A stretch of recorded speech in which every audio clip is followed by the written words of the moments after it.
Oke teman-teman, setelah kemarin kita udah bahas ya terkait materi transport layer, network layer, yang mana kemarin udah sempat juga bahas MAC address dan juga IP address ya. Sekarang kita nanti akan masuknya ke dalam layer 1 nih teman-teman di sini ya. Terkait materi spesifiknya yaitu UTP dan STP cable. Nanti kita insya Allah bakal demo juga ya di sini. Tapi sebelum kita demokan untuk tutorial atau gimana sih kalau kita mau melakukan clipping kabel dan sebagainya, teman-teman harus tahu dulu nih apa sih layer 1 physical tersebut sih. Nah, kita bahas lebih dahulu. Jadi di layer 1 physical ini teman-teman, nanti teman-teman akan mendapatkan beberapa materi ya di sini. Yang pertama nanti ada physical komponen atau komponen yang ada pada physical sendiri. Yang mana kalau physical komponennya ini seperti yang bisa kita lihat pada gambarnya dari sini ya. Ini salah satu komponennya yaitu ada fiber optik, ada wireless, dan juga copper cable nanti di sini.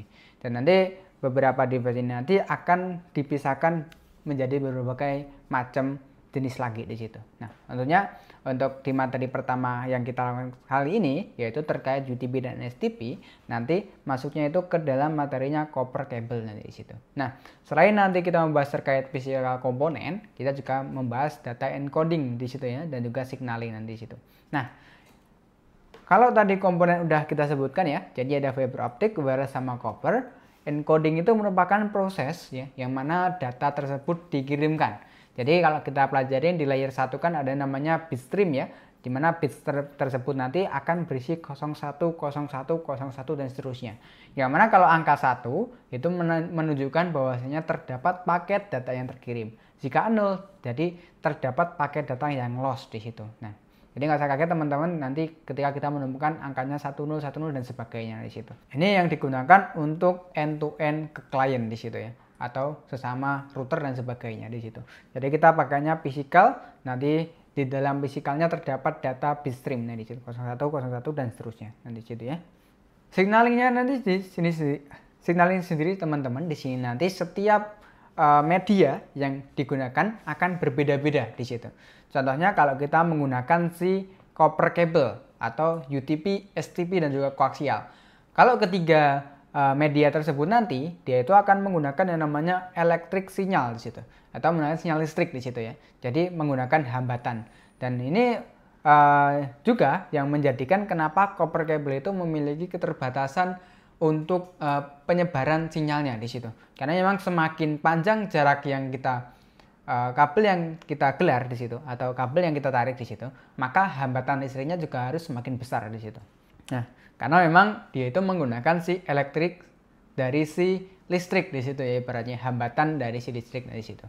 Selain kita bisa menggunakan elektrikal di situ atau listrik di situ ya, kita juga bisa menggunakan light push nanti di situ. Nanti untuk light sendiri atau cahaya, ini sebenarnya sih laser ya, ini di situ. Ya menggunakan yang namanya fiber optic cable nanti di situ. Yang mana data bitstreamnya itu semisal kalau kita lihat warnanya semakin bara atau semakin terang di sini ya, maka data tersebut akan berisi 1. Jika datanya semakin meredup ya, maka jadi datanya jadi 0 di situ. Jadinya habis nanti di situ. Nah, ini kalau fiber optic teman-teman. Nanti ada juga di sini yang namanya itu microwave sinyal ya atau menggunakan sinyal radio wireless ya di sini teman-teman. Nah, memang media tersebut nanti memiliki cara atau prinsip yang berbeda-beda di situ. Tinggal penggunaan kita yang mana di situ. Nah, untuk video network fundamental kali ini teman-teman, kita akan berfokusnya yaitu kedua media network komponen yang ada di copper cable dan juga di sisi fiber optik nanti di situ. Kita kenalan ke dua fitur tersebut nanti di sini. Nah, yang pertama nanti kita kenalan nih sama yang namanya copper cabling. Nah, copper cabling nanti terdapat 3 macam yang seperti yang saya sebutkan tadi. Ada UTP, STP, dan juga ada coaxial cable. Perbedaannya apa dari ketiga komponen tersebut atau jenis-jenis cabling tersebut di copper ini?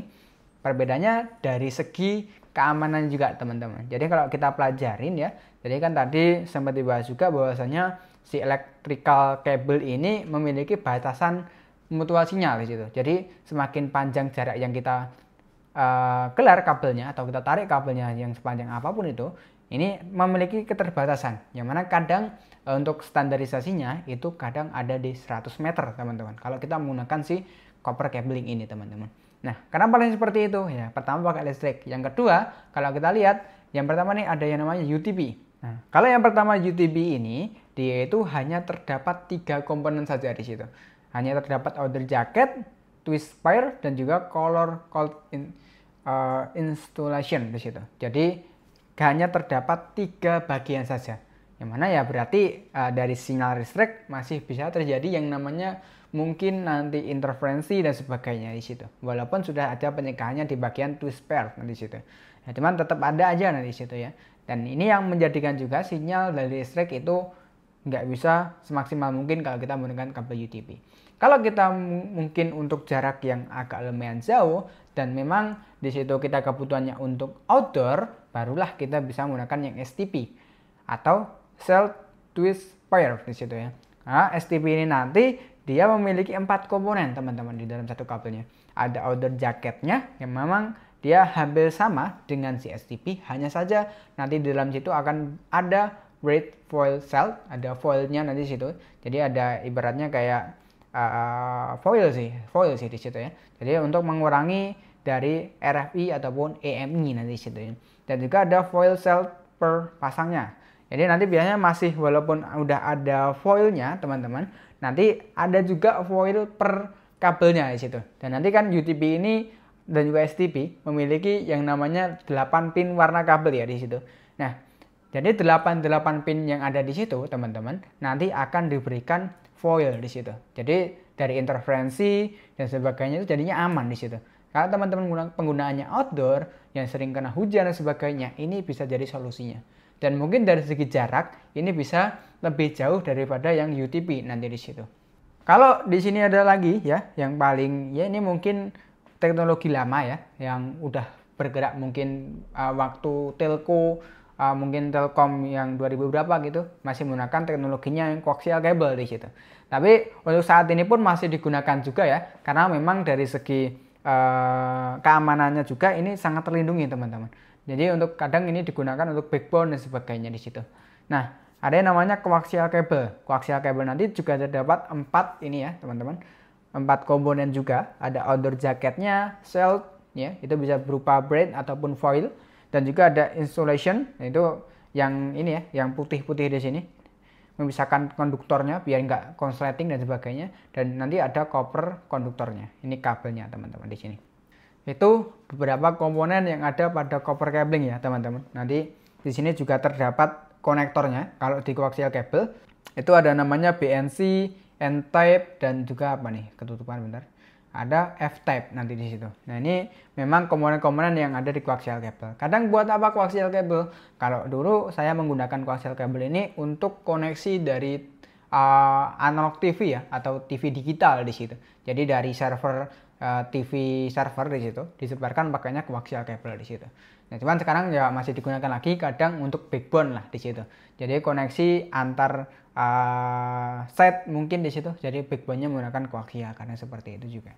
Jadi masih sering digunakan juga. Nah, nanti teman-teman di sini kita juga memiliki yang namanya tipenya teman-teman ya. Jadi tipe nanti itu ada istilahnya ada Cat 5, Cat 5E, Cat 6, Cat 6A di situ.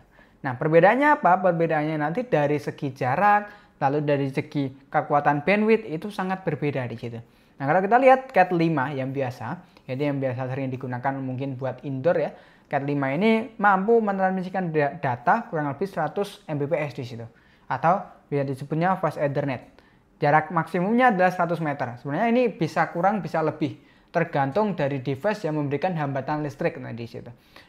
Nah, kalau settingnya tidak terdapat sel UTP-nya, jadi ini dia terdapat yang namanya saltnya di situ. Jadi kalau masalah dari segi keamanannya, jadi misal kehujanan gitu ya, itu sangat kurang.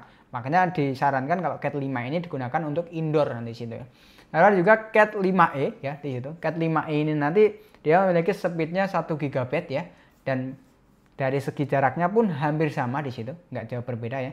Dan biasanya UTP lebih tahan cross talk nanti di situ, atau ibaratnya ya lebih gampang untuk ini ya, nggak gampang interferensi dan sebagainya di situ. Nah, ini baru ada yang Cat 6 nih teman-teman. Cat 6 ini nanti biasanya bisa memberikan bandwidthnya itu tergantung dari segi jarak yang kita miliki. Misal kita memiliki jaraknya 55 meter ya, nanti kita bisa transmisi datanya kurang lebih 1 giga. Kalau misal jaraknya kurang dari mungkin 37 meter dan mungkin kurang dari 10 meter, nanti bisa mentransmisikan data kurang lebih 10 giga di situ. Tapi balik lagi, walaupun media yang kita miliki udah support mutual bandwidth-nya 100 ataupun 10 gigaan di situ, tapi kalau misal yang memberikan hambatan ke kita, entah itu switch routernya nggak support untuk memberikan hambatan sebesar ini, ya maka akan rugi juga nanti di situ. Nanti ada shieldnya di situ atau ada pelindungnya di situ. Ada juga Cat 6A di situ. Ini baru yang 10 Gbps pure di situ. Mau jaraknya 100 meter dan berapapun dia defaultnya udah 10 giga di situ nanti. Nah, ini contohnya beberapa, ini Cat 5, Cat 5e, Cat 6 di sini. Kalau kita lihat ini kan ada semacam ininya ya, shieldnya atau foilnya di situ, aluminium foilnya di situ. Jadi untuk melindungi biar tidak terjadi interferensi dan sebagainya. Dan juga ketika teman-teman instalasi ya, ini karena dia pakainya listrik, disarankan dipisah ketika teman-teman ada instalasi listrik dan juga instalasi LAN ini. Karena kalau misal listrik dijadikan satu tempat dengan LAN, itu bisa jadi interferensi nanti di situ. Jadi sama-sama menyebarkan sinyal listrik di situ nanti. Nah, itu biasanya yang terjadi di lapangan di situ. Nanti ada beberapa komponen teman-teman ya. Ada yang pertama itu nanti ada RJ45. Ini merupakan konektornya kalau kita menggunakan si UTP ataupun STP tadi. Kalau koaksial tadi kan ada sendiri-sendiri ya, macam-macam di situ. Kalau si UTP kabel dan STP nanti ada RJ45, ada juga nanti RJ11 di situ ya. Kalau itu pinnya kalau nggak salah cuma 4 aja, itu biasanya dibuat untuk koneksi VoIP. Kalau RJ45 itu pada umumnya digunakan untuk koneksi entah itu laptop, entah nanti buat router, switch, nanti pakainya RJ45. Nanti ada juga pulse down. Pulse down ini nanti biasanya untuk menekan ke sisi patch panel di situ. Jadi ketika kita memiliki keystone jack di sini, nanti kan dari kabelnya itu nggak bisa kita instalasi atau nggak bisa kita colokin aja di situ. Jadi kita harus nge-push dia ke dalam lubang yang sudah disediakan di situ. Nah, ini salah satu alatnya adalah pulse down ini di situ. Nah, ada juga kabel stripper. Jadi ini buat memotong biar langsung terkelupas gitu ya. Dari si jaketnya di situ biar terkelupas nanti di situ. Dan juga nanti tang crimping. Ini ketika teman-teman nanti kalau dilihat kan RJ45-nya ini ada pin-pinnya di situ ya. Jadi buat menekan pin yang ada di sini biar langsung terkoneksi ke kabelnya, kita pakainya tang crimping nanti di sini sebutannya.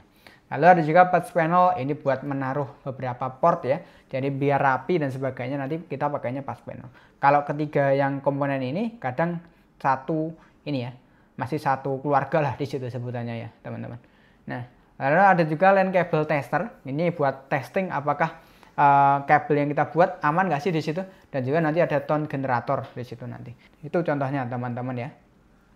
Nah, ini nanti ketika kita menggunakan si UTP dan STP, karena tadi kan kita udah bahas juga terdapat 8 pin di situ ya. 8 pin nanti itu ada jenis-jenisnya sendiri teman-teman. Ada istilahnya T568A dan juga T568B. Perbedaannya apa? Perbedaannya ini sama halnya kalau misal kita menggunakan beberapa service yang di IP address. Ada kelas full address, classless address. Saat ini yang untuk konsep di sini itu udah lumayan udah ditinggalin. Karena kenapa? Karena sekarang untuk di masing-masing interface, entah itu laptop, entah itu komputer dan sebagainya, itu sudah menggunakan sistemnya auto. Tapi kalau misal teman-teman nggak menggunakan sistemnya auto, maka nanti teman-teman bisa menggunakan sistemnya yaitu istilahnya strike dan juga ada istilahnya crossover nanti di situ. Jadi ketika kita menggunakan kedua jenis ini, yang strike stroke dan juga crossover nanti, itu ada dua jenis macam ya. Kalau crossover ini nanti digunakan untuk konektivitas yang sama device. Jadi semisal kita punya dua switch seperti ini, maka kedua switch nanti biasanya koneksinya menggunakan yang namanya strike cable nanti di situ. Nah, lalu semisal kita menggunakan perangkat router, ketemu perangkatnya switch di sini. Nah, karena dia berbeda perangkat, maka dari segi interface-nya pun juga sudah berbeda dari tipenya dia. Karena memang nanti ada dua macam, ada MDI, ada juga MDIX di situ. Ada MDI, ada MDIX, ya seperti ini. Nah, kalau MDI yang biasa ini biasanya digunakan untuk beberapa perangkat router, switch dan sebagainya. Kalau MDIX di sini digunakan biasanya untuk device-device yang end device lah di situ, PC dan sebagainya. Nah, Nah, jadi setelah tadi ada komponen ya, di sini ada juga yang namanya itu standarisasi dari interface, teman-teman. Ini cuman bekerjanya cuman zaman dulu, cuman kita bahas dulu kenapa kok sekarang dirubah di situ. Nah, dulu teman-teman kalau kita mau connect ya, semisal ada perangkat switch di sini. Jadi ada perangkat switch, lalu di sini ada juga perangkat switch ya. Berarti kan kedua interface yang ada di situ memiliki interface-nya portnya sama. Jadi MDI dan juga MDI juga di situ. Nah, MDI sama MDI nanti teman-teman kedua ini network interface card di situ ya. Ya, MDI dan MDI-nya kan sama. Jadi kenapa misal sama? Kalau kita lihat nanti 1 sama 2 ini transmit di 1 sama 2 yang switch 2 itu juga transmit juga. Berarti kan seharusnya ketika kita mengirimkan paket receive dan juga transmit di situ. Jadi keduanya harus bekerja bersama di situ, nggak boleh sampai tabrakan. Nah, misal kita tariklah kabel di sini, maka transmit ketemu transmit nggak akan terkirim datanya nanti di situ. Nah, makanya dibuatlah standarisasi di sini. Kalau misal nanti kita mau terkoneksi ke suatu device yang sama, itu ada istilahnya yang namanya crossover cable, teman-teman. Nanti crossover ini nanti tujuannya buat apa? Tujuannya ini nanti biar transmit ketemunya receive ketemunya transmit di situ. Jadi nggak saling berbenturan di situ. Nah, itu standarisasi yang lama, teman-teman. Nah, kalau semisal di sini nanti ketemu device yang berbeda, ini misal ada perangkat router di sini ya, lalu di sini ada perangkat PC, ini kan udah berbeda perangkat nih. Nah, kedua perangkat tersebut nanti itu akan memiliki interface card yang berbeda juga di situ.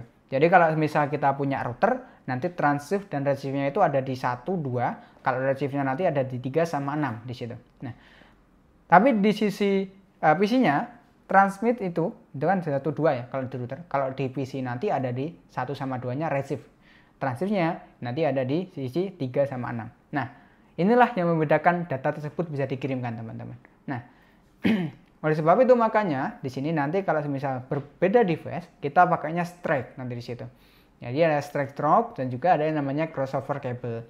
Perbedaannya apa? Perbedaannya nanti menyesuaikan dari segi port interface-nya. Hanya saja sekarang ini sudah nggak digunakan lagi ya, teman-teman. Kita nanti sudah menggunakan standarisasinya yang namanya auto MDI or MDIX di situ. Jadi ketika kita nyolokin mungkin di sini perangkat switch ketemu perangkat switch, kita mau pakai standarisasinya yang strict rock di situ ya. Strict rock ini nanti sistemnya gimana? Dari kedua ujungnya sama, teman-teman. Jadi pinnya itu kadang pakainya putih hijau ketemu putih hijau, hijau. Ujungnya juga sama putih hijau, hijau di situ. Karena nanti ada dua tipe, ada istilahnya T568A dan juga T568B di sini. Perbedaannya dari segi urutannya aja di situ. Kalau crossover, nanti kan memang tujuannya buat apa? Transif ini biar ketemu receive yang ada di 3 sama 6. Makanya dipindah-pindah di situ, di switch-switch nanti di situ. Makanya muncullah kedua tipe kabel yang ada di sini. Kalau sekarang nggak lagi, teman-teman. Sekarang mau kita di sini perangkat switch ketemu perangkat switch, sekarang udah auto detection. Misal perangkatnya switch ketemu switch, ya udah aku menyesuaikan aja lah di situ. Transifnya saya pindahin di bawah, mungkin transifnya saya pindahin di atas mungkin di situ. Jadi udah nggak lagi memperhitungkan terkait receive dan juga transifnya nanti di situ.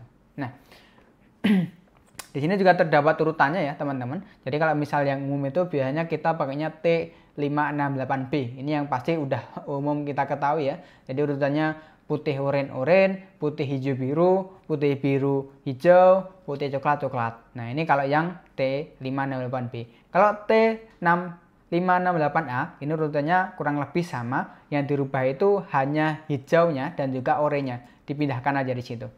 Kalau misalnya T568A ini putih hijau, hijau, putih oranye, putih oranye biru, putih biru oranye, putih coklat coklat di sini. Itu kalau kita menggunakan T568A. Kalau crossover nanti kedua kabel ini akan digunakan ya. Itu kalau yang crossover. Cuman sekarang yang rimming crossover itu udah jarang ya, karena memang ya sekarang standarisasinya udah yang menggunakan yang si auto MDA or MDIX di situ ya. Nah, nanti di sini teman-teman kita akan coba demokan ya untuk materi yang kali ini, teman-teman. Jadi kita akan coba melakukan trimming kabel dan nanti untuk urutannya kita nggak usah pakai T568A dan juga ujungnya T568A, ujungnya T568B. Kita pakainya nanti yang T568B ketemu T568B atau biasa disebutnya nanti straight rock di situ nanti. Nah, ini nanti untuk poinnya ya. Jadi ketika kita mau melakukan trimming kabel, dipastikan bawahnya kabelnya harus rapi, pinnya harus aktif semua di situ. Ini kalau misalnya bagus nanti dari segi jaketnya masuk ke dalam si pin RJ45-nya di situ. Dan kalau yang misal jelek, nah itu nanti biasanya rawan patah di sini. Nah, mungkin kita coba demo aja teman-teman di sini ya. Oke teman-teman, di sini kita akan coba ngelepin ya terkait crimping atau kita coba melakukan aktivasi menggunakan kabel UTP di sini ya. Saya udah nyiapkan satu kabel UTP. Ini kabel UTP Cat 5E ya di sini teman-teman. Nah, nanti di sini terdapat satu kabel kurang lebih 1 meter dan juga nanti ada RJ45-nya untuk konektor dari si kabel UTP yang ada di sini. Lalu di sini juga terdapat tang crimping yang akan saya gunakan nanti untuk melakukan crimping ke sisi UTP kabel saya. Nanti ada juga line tester buat ngetes ya, apakah dari si lens saya aman atau tidak di situ nanti. Dan juga ada yang namanya itu pass tone nanti di sini ya. Jadi kalau teman-teman pernah lihat itu ada beberapa part panel ya, part panel nanti situ. Kadang perlu di-push seperti ini, ditekan ke dalam pin masing-masing. Nah, ini fungsinya untuk itu teman-teman di sini. Nah, saat ini teman-teman, nanti kita akan coba melakukan crimping itu menggunakan yang istilahnya strike T568B di sini ya.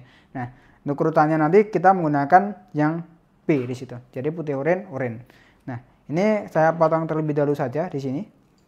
Nah, jika sudah, nanti teman-teman bisa kupas terlebih dahulu ya. Untuk outdoor jaketnya ini bisa menggunakan yang pass tone tadi di sini karena di sini terdapat pisaunya. Bisa juga menggunakan si tang crimpingnya karena di tang crimping nanti juga terdapat pisaunya juga di sini. Jadi tergantung teman-teman mau pakai yang mana. Nah, mungkin saya coba pakainya yang si tang crimping di sini ya, teman-teman, biar lebih enak ya. Nah, saya coba kupas terlebih dahulu, agak hati-hati karena ini Cat 5E biasa, tidak terdapat si ininya ya, teman-teman. Stealth ininya. Nah, makanya di sini kita coba crimping terlebih dahulu. Putih oranye, putih hijau, biru, putih hijau, putih coklat. Kita sambil cek apakah kabelnya ada luka atau tidak. Itu bisa dicek di bagian sini ya. Waktu kita ngelupas tadi ya. Jika aman, tidak aman ya sudah, berarti aman di situ ya. Nah. Jika sudah, teman-teman, ini kan sudah saya urutin ya. Nanti tinggal dirapikan saja. Dipastikan ketika kabel tersebut masuk ke dalam si RJ45 itu enggak buyar di situ ataupun enggak mencar lagi nanti di situ ya. Nah, di sini semisal terlalu panjang, teman-teman bisa potong terlebih dahulu. Kurang lebih bisa seruas jari seperti ini nanti di sini. Nah, di sini saya coba potong terlebih dahulu ya. Mungkin segini ya. Nah, coba saya potong terlebih dahulu. Nah, jika sudah, saya tinggal masukkan ke dalam si RJ45-nya di sini. Dan dipastikan dipegang pada bagian si outdoor jaketnya dan menuju ke sini, teman-teman. Kalau sudah, saya coba push ya di sini. Nah, dipastikan masih sama, ditekan seperti ini dan dipastikan nanti untuk pin yang ada di sini, ini kan terdapat pinnya ya. Jadi pin 1 sampai 8 itu semuanya masuk, teman-teman di sini. Jadi dipastikan masuk seperti itu. Ini mungkin nggak jelas ya, nggak apa, teman. Ya. Nah, dipastikan masuk aja ke dalam pin yang 8 di situ. Jika sudah yakin, tinggal kita krim aja nanti di sini ya. Jadi kita masukkan ke dalam tang crimpingnya di dalam yang 8 pin ya, yang di tengah kalau kita pakai crimpingan seperti ini. Ini dipastikan lagi apakah udah mentok semuanya. Jika sudah mentok, sambil ditekan ya, di bagian ini ditekan seperti ini. Nanti tinggal dikrim aja di sini. Nah, ini sudah di sisi sini, teman-teman ya. Sudah kita krim di sini. Pastikan juga hasilnya nanti seperti ini. Tinggal yang sebelahnya, teman-teman. Kita coba krimin juga di sini. Kita kupas terlebih dahulu, hati-hati lagi ya, peringatan ya. Nah, jika sudah, kita tinggal tapat aja di sini. Putih oranye, ya. Lalu putih hijau, biru,